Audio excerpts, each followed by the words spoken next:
Teman-teman semua mungkin sangat akrab sekali dengan kata masalah. Nah, ketika kita dapat masalah, yang kita cari apa? Sumber masalahnya.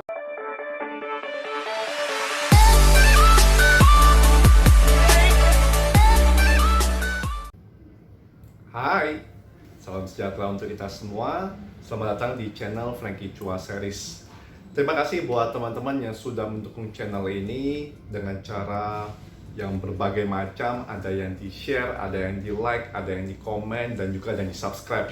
Untuk itu teman-teman jangan lupa untuk terus dukung channel ini supaya channelnya bisa berkembang dan memberikan banyak manfaat bagi semua pihak. Nah, kesempatan hari ini saya pakai batik ya teman-teman. Ini salah satu batik favorit saya nih teman-teman. Bagus ya, keren ini batik lengan panjang ini dengan warna corak warnanya yang sangat memukau sekali. Nah, buat teman-teman kalau ada yang mau kasih batik ya, mau sponsor batik, wah itu saya sangat suka sekali teman-teman. Terima kasih. Nanti kita coba untuk bantu angkat ya batik gini. Oke teman-teman, di video ini aku mau bahas tentang satu hal yang mungkin sangat relate sama seluruh umat manusia di dunia. Wih, kayak lebay gitu ya. Apa nih yang paling relate sama umat manusia di dunia? Oke teman-teman, di sini aku mau bahas tentang problem solving atau penyelesaian masalah. Nah, teman-teman semua mungkin sangat akrab sekali dengan kata masalah. Setuju ya teman-teman? Dalam hidup kita lihat kayaknya semua orang punya masalahnya masing-masing ya. Nah, kalau kita telaah lebih dalam, sebenarnya masalah itu apa sih? Mungkin kalau aku boleh simpulin, masalah itu identik dengan ketidakpuasan teman-teman. Jadi kita tidak puas terhadap suatu kondisi, makanya kita menganggap itu sebagai sebuah masalah. Ataupun orang lain menganggap ketidakpuasan dari sebuah hal ataupun apa yang terjadi pada dirinya ataupun respon yang dia terima menjadi sebuah masalah. Nah, masalah itu adalah terjadi ketika realita itu tidak sama dengan ekspektasi. Jadi di situ mungkin akan muncul sebuah perasaan kekecewaan dan lain sebagainya ya, sehingga akumulasi dari hal tersebut menjadi sebuah masalah. Berbicara tentang masalah di seluruh aspek kehidupan kayaknya banyak banget ya ngomongin tentang masalah, ketidakpuasan. Seperti contoh saya bikin video YouTube ini, saya duduk di sini misalnya 10 menit kaki saya kesemutan, saya tidak puas, jadi masalah bagi saya. Ada masalah fisik yang masuk. Nah, kemudian juga ada masalah mental. Itu faktornya sangat beragam sekali, sangat banyak sekali. Kalau kita lihat teman-teman di dalam hidup ini kayaknya wajar ya banyak terjadi kondisi-kondisi yang silih berganti dalam kehidupan kita ya. Kadang kita untung, kadang kita rugi, kadang kita dikenal, kadang tidak terkenal, kadang kita dipuji, kadang kita dicela, ya kadang kita suka, kadang kita duka. Ya itu banyak sekali ya teman-teman kondisinya semua. Nah, kalau misalnya kita tidak puas terhadap kondisi tersebut, maka itu mungkin akan menjadi potensi terjadinya masalah. Nah, berbicara tentang masalah ini, sebelum kita lanjut teman-teman kepada bahasan problem solving dan bagaimana cara mengatasi masalah, aku mau sharing kepada teman-teman ada 4 elemen penting ya. Ada 4 elemen penting yang harus kita masukkan ke dalam diri kita sebagai mindset supaya kita bisa mengatasi masalah tanpa masalah. Wih, gimana mengatasi masalah tanpa masalah? Oke, caranya gini teman-teman. Elemen atau poin yang pertama adalah mungkin kita harus punya mindset bahwa di dalam kehidupan ini ada masalah, itu wajar loh. Namanya juga kehidupan. Ya teman-teman, mindset pertama ya. Jadi ada masalah di dalam hidup yang wajar. Namanya adalah kehidupan. Jadi mungkin semua orang menghadapi sebuah masalah ya wajar, karena dalam hidup memang kadang ada masalah. Nah, poin yang kedua teman-teman, kita tahu bahwa dalam hidup ada masalah. Poin kedua adalah, oh ternyata di dalam kehidupan kita ini ada sumber masalah, ada penyebab masalah. Jadi masalah itu ada sebabnya, ada sumbernya. Nah, itu yang kita pahami teman-teman. Yang mana ini nanti akan jadi poin pembahasan di problem solvingnya. Kemudian poin yang ketiga adalah, nah setelah kita tahu ada masalah, ada sebabnya, ternyata ada solusinya loh, ada solusi dari masalah itu. Lalu baru poin yang keempat, kita sadar bahwa ada jalan loh, ada caranya loh, ada metode, ada formulanya loh untuk mendapatkan solusi itu dan menyelesaikan masalah. Nah, jadi gitu ya teman-teman, ada 4 elemen yang aku ingin sharing pada teman-teman untuk membentuk mindset kita supaya kita bisa menjadi problem solver yang baik. Jadi yang pertama, di dalam hidup wajar ada masalah. Yang kedua, masalah itu ada penyebabnya, ada sumbernya. Yang ketiga, ada solusinya. Yang keempat, ada cara, ada metode, ada formula untuk mendapatkan solusinya. Nah, seperti itu teman-teman. Nah, mungkin seringkali terjadi ya teman-teman, ketika kita menghadapi masalah, yang kita cari apa? Solusinya langsung. Padahal nggak sepenuhnya begitu teman-teman. Kalau menurut saya, ketika kita punya 4 elemen tadi sebagai mindset kita, ketika kita dapat masalah, yang kita cari apa? Sumber masalahnya. Betul teman-teman, jadi kita cari sumber masalahnya dulu, akar masalahnya apa. Baru dari akar masalah itu kita pangkas, kita cari untuk solusinya. Ibarat kayak rumput teman-teman, kalau rumput tumbuh, kita tebang bagian atasnya, ya bawahnya akan tumbuh lagi. Sama kayak masalah. Karena apa? Karena kita tidak mencari akar dari permasalahannya apa. Jadi kalau misalnya kita rumput ya, nanti ada gambar rumput di sini. Nah, ini skill edit saya hebat ya. Oke teman-teman, nah jadi kalau nanti ada rumput, teman-teman lihat rumput tadi, kita tebas sampai akarnya, maka nggak akan tumbuh lagi. Tapi kalau cuma di permukaannya aja ya bisa tumbuh lagi. Kenapa? Karena akarnya tidak kita habiskan. Nah, berbicara tentang mencari akar masalah ini, teman-teman bisa menggunakan metode thinking tools yang banyak sekali sumbernya. Yang saya suka sekali waktu pengalaman saya di Business Case Competition ya teman-teman. Sewaktu saya masih kuliah, kebetulan saya juga ada berkesempatan untuk ikut beberapa lomba Business Case Competition dan yang berkesempatan untuk menang, seperti contohnya di menjadi Indonesia winner untuk PNG CEO Challenge di 2018, kemudian menang juga di first winner Brunei Malaysia Indonesia Business Case Competition di 2018. Nah, di sana kita mendapatkan kasus business case, kasus bisnis. Nah, kita diminta untuk memberikan solusi. Yang kita lakukan adalah mencari akar masalah terlebih dahulu untuk mengidentifikasi solusi yang tepat. Nah, mencari akar masalah ada satu tools yang bisa kita gunakan, yakni fishbone. Nah, jadi gambarnya nanti begini teman-teman. Ting, ya, seperti gambar tulang ikan. Jadi di fishbone ini kita bisa membreakdown akar-akar atau sub-sub masalahnya nanti dari mana aja datangnya. Seperti contoh nih teman-teman, kalau misalnya kita mendapatkan sebuah masalah profit di perusahaan yang terus menurun, nah kita mau cari solusinya. Sebelum kita cari solusinya, inisiatifnya apa, strateginya apa, kita harus tahu dulu akar masalahnya apa. Maka di fishbone tadi kita akan bikin tulang-tulangnya teman-teman, cabang-cabangnya. Yang pertama, kalau misalnya kita tahu profit menurun, profit kita tahu ada 2 elemen. Elemennya adalah pendapatan dan biaya. Maka yang akan kita lihat tinjau di fishbone-nya sebagai sub akarnya adalah yang pertama dari komponen pendapatannya. Dari komponen pendapatannya akan kita lihat apakah penjualannya efektif, apakah strategi marketingnya sudah efektif, apakah strategi marketingnya tepat sasaran, apakah penentuan harganya terlalu murah ataupun tidak kompetitif, ataukah dari sisi produknya tidak bisa menghasilkan nilai tambah. Nah, itu mungkin akan kita breakdown teman-teman di fishbone-nya nanti. Kemudian kita cari lagi sub yang lainnya seperti apa. Oke, komponen biaya. Apakah biaya produksi terlalu tinggi? Apakah biaya operasional terlalu tinggi? Apakah ada biaya yang tidak efisien? Apakah biaya sewa terlalu mahal? Dan lain sebagainya. Sehingga dari sini kita bisa mendapatkan subkomponen akar masalahnya kira-kira di mana ya.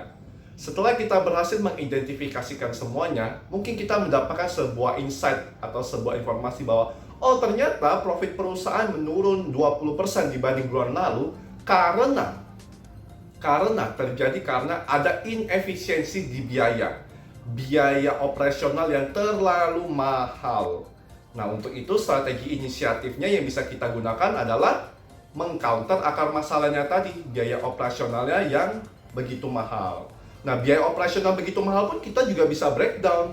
Kenapa bisa seperti ini? Apakah karena kita menggunakan vendor yang terlalu mahal? Apakah orang kita yang terlalu banyak sumber dayanya? Ataukah tidak hemat dalam mengalokasikan penggunaan sumber dayanya dan lain sebagainya? Nah, dari akar-akar inilah yang kita selesaikan sehingga kita bisa memberikan solusi. Nah, jadi ini fishbone ini sangat bermanfaat ya teman-teman bagi kita untuk bisa menyelesaikan berbagai masalah seperti itu. Nah, ada satu thinking tools lagi yang saya mau sharing pada teman-teman. Framework ini sangat bagus sekali. Ini saya dapatkan ketika saya tergabung dalam Young Leaders for Indonesia itu di tahun 2018-2019 dari McKinsey & Company. Nah, di sana kami semua diberikan sebuah framework berpikir untuk problem solving, namanya DSPA. DSPA. DSPA ini ternyata ada kepanjangannya teman-teman. Ini adalah langkah untuk problem solving supaya kita jadi problem solver yang baik. D-nya itu adalah define the problem. Jadi kita harus bisa dulu define problemnya apa. Atau kalau misalnya terkait dengan video yang kedua ya teman-teman, terkait dengan goal setting, kita bisa define goalnya apa. Nah, goal ataupun problem yang kita define ini haruslah smart. Nah, di video sebelumnya kalau belum tonton nanti bisa nonton ya teman-teman. Nah, setelah kita bisa mendefine masalahnya apa secara smart, baru kita masuk komponen kedua, DSPA. S-nya adalah structurize your key point. Nah, jadi kalau kita sudah punya satu masalah problem statement yang smart, nah kita strukturin lagi teman-teman jadi sub-sub poinnya, key point inti tadi. Seperti contohnya mirip kayak fishbone tadi teman-teman. Kita semua punya satu sub masalah, kita breakdown lagi, kita cari sampai breakdownnya habis. Nah, nanti dari sub masalah itu setelah kita structure, kita tahu nih kira-kira alternatif opsi untuk menyelesaikannya apa. Nah, ketika alternatif opsinya kita tahu, kita akan masuk ke elemen ketiga, DSPA, yakni P. P adalah prioritize. Jadi kita harus bisa memprioritaskan. Jadi contohnya teman-teman, kita punya masalah, udah kita define, kita bikin structure-nya, kita breakdown key point-nya apa aja, terus kita pikir kira-kira alternatifnya apa aja ya. Misalnya kita breakdown, key point-nya adalah 10. Nah, dari 10 key point ini kan tentu kita punya alternatif penyelesaiannya. Ya teman-teman, alternatifnya juga ada 10 berarti kan. Nah, dari 10 ini jangan semuanya dilakuin, tidak efisien, tidak efektif, my brother, my sister. Caranya gimana? Kita prioritaskan. Jadi diprioritaskan itu teman-teman, kita bikin kayak kurva. Wah, kita bikin kayak sumbu kurva gitu ya teman-teman. Ada sumbu X, sumbu Y gitu ya teman-teman. Kebalik, sumbu Y, sumbu X. Tenang teman-teman, kita tidak akan belajar matematika di sini. Kita akan belajar tentang kehidupan, problem solving. Nah, di sumbu itu teman-teman, kita lihat ada dua dimensi. Dimensi pertama adalah kemudahan kita untuk mengimplementasikan. Mungkin kita taruh di sumbu tegak ya, sumbu Y. Kemudian yang satu lagi adalah impact. Nah, impact nanti kita atau dampak kita taruh di sumbu X. Mungkin gambarnya akan seperti ini. Wih, canggih ya, muncul gambar pas ini ya, editnya halus nih, mulus nih. Nah, dari sini kita bisa bagi jadi 4 kuadran teman-teman. Setuju ya? Jadi kalau misalnya kita punya 10 aksi tadi, 10 aksi yang mau kita lakukan, dan dari aksi itu kita petain teman-teman, kita prioritaskan. Oh, ternyata aksi nomor 1 itu gampang nggak dilakuin. Oh, gampang banget, berarti tingkatannya adalah high, tinggi. Kemudian impact-nya tinggi nggak? Yes, impact-nya tinggi. Oke, berarti high ketemu high, gampang dilakukan dan impact-nya tinggi, kita taruh di kuadran yang warna hijau. Ting, ya. Jadi prioritasnya di hijau. Kemudian kalau misalnya aksi nomor 2, ternyata aksi nomor 2 itu dia tidak begitu penting, tidak begitu gede impact-nya, tapi gampang dilakukan. Nah, kita bisa taruh di warna kuning. Nah, ataupun ada juga misalnya aksi nomor 3, ternyata dia tidak gampang dilakukan dan tidak penting, tidak ada impact-nya. Kita taruh di kuadran merah. Nah, teman-teman, jadi dari sini kita udah tahu nih, kita udah petain semuanya, dan yang kita lakukan yang mana? Yes, yang kita lakukan adalah opsi yang ada di kuadran warna hijau. Nah, ini framework berpikir dari McKinsey yang diajarkan pada kami sangat bagus sekali teman-teman. Ini untuk time management juga bagus. Jadi semua yang warna hijau teman-teman boleh lakukan karena itu menjadi prioritas. Kalau yang di warna merah mau teman-teman lakukan, mau tidak atau lakukan paling belakang juga nggak masalah karena tidak prioritas seperti itu. Nah, komponen yang keempat dari DSPA adalah A itu adalah action. Teman-teman bikin action plan-nya. Jadi teman-teman kan udah memetakan tuh yang masuk ke warna hijau apa aja. Silakan teman-teman bikin action plan-nya. Nah, teman-teman bikin action plan-nya, teman-teman masukkan komponennya, ada timeline. Waktunya berapa lama, activity-nya apa, waktunya berapa lama, siapa PIC yang mengerjakannya. Lalu teman-teman kasih checkpoint kalau teman-teman sudah berhasil memberikan impact atau berhasil mengachieve sesuatu dari sana. Nah, mungkin saya akan kasih contoh teman-teman. Contoh real saya menggunakan DSPA. Jadi projectnya, waktu itu saya mendefine problemnya begini. Bagaimana pelajar ataupun anak-anak kuliahan bisa belajar bahasa Mandarin dan bahasa Korea secara efektif dalam waktu 2 minggu. Wah, gimana nih bisa gitu teman-teman? Nah, ini smart gak? Yes, smart. Karena spesifik, bagaimana anak-anak universitas ataupun pelajar bisa belajar bahasa asing, measurable nggak? Yes, bisa diukur. Kenapa? Bahasa asingnya adalah Mandarin dan Korea. Kemudian ada time-nya dalam waktu 2 minggu. Nah, ini gimana nih? Ini ada problem statement-nya kan? Kita breakdown. Oh, ternyata opsinya adalah pertama bisa belajar offline sama belajar online. Kalau belajar offline, kita pecah lagi teman-teman, kita strukturin lagi. Belajar offline gimana? Oh, caranya adalah kita les privat. Ya, bisa teman-teman. Atau kita ke bandara atau kemanapun kita ketemu orang asing, kita coba ajak ngobrol. Nah, itu mungkin jadi alternatif juga ya teman-teman di situ. Nah, kalau misalnya belajar online gimana? Oh, kalau online kita bisa belajar dari audio, kemudian kita bisa belajar dari YouTube, ataupun kita beli buku elektronik, nah, ataupun kita gunain chat platform. Nah, dari chat platform nanti kita bisa banyak lagi kita pecah. Chat platformnya yang mana? Yang poin informasi aja atau yang bisa interaksi sama gurunya. Nah, ini kan ada strukturnya teman-teman. Dari struktur ini teman-teman punya opsi nih. Opsinya mana ya? Nah, mungkin kalau saya langsung petakan, opsi chat platform bersama guru yang interaktif tuh mudah nggak dilaksanakan? Oh, mudah. Karena kita punya WhatsApp, kita punya Line, kita punya Telegram, kita punya Slack, punya Discord, banyak. Kemudian impact-nya gimana? Impact-nya, oh ternyata tinggi, karena interaktif, bisa langsung dikoreksi. Oke, jadi dari sini teman-teman, aksi yang akan saya masukkan ke tabel prioritas yang warna hijau, itu adalah yang menggunakan chat platform interaktif bersama guru. Nah, dari sini lahirlah sebuah platform bernama bahasaku.co.id. Itu yang saya bikin teman-teman, di Instagramnya ada di situ, dan saya kolaborasi sama partner-partner saya yang lain. Nah, dari sana saya langsung bikin aksinya apa, timeline kerjanya apa. Kita mau bikin chat platform atau belajar melalui chat platform secara interaktif bersama guru. Oke, kita akan menurunkan key activities-nya. Key activities-nya apa? Oke, yang pertama kita harus cari gurunya, kita bikin materinya, kita promosi, kemudian kita cari peserta yang akan join ke kelas kita, kemudian kita melangsungkan pembelajaran, kemudian ada tesnya, ada ujiannya, dan kemudian nanti ada rapornya. Nah, itu kita lakukan secara 2 minggu. Jadi harapannya basic-basic dari pembelajaran Mandarin dan Korea bisa disampaikan kepada orang-orang tersebut. Dan kalau misalnya project ini berhasil, ya kita bisa kembangkan dan kita duplikasikan supaya skalanya bisa lebih besar. Nah, begitu teman-teman, contohnya cara kita mengatasi masalah tanpa masalah dengan poin bahwasanya kita cari dulu sumber masalahnya. Dari sumber masalahnya baru kita berikan aksinya. Teman-teman mau pakai fishbone? Boleh. Mau pakai problem solving? Boleh juga. Nah, teman-teman semua, silakan Anda tulis di kolom komentar contoh masalah yang smart seperti apa yang teman-teman ingin selesaikan. Teman-teman mau pakai fishbone boleh, mau pakai DSPA boleh. Silakan taruh di kolom komentar. Nanti kita akan bahas bersama cara pola pikirnya, bagaimana mindsetnya untuk menjadi problem solver. Demikian teman-teman video mengenai mengatasi masalah tanpa masalah yang bisa saya sharingkan.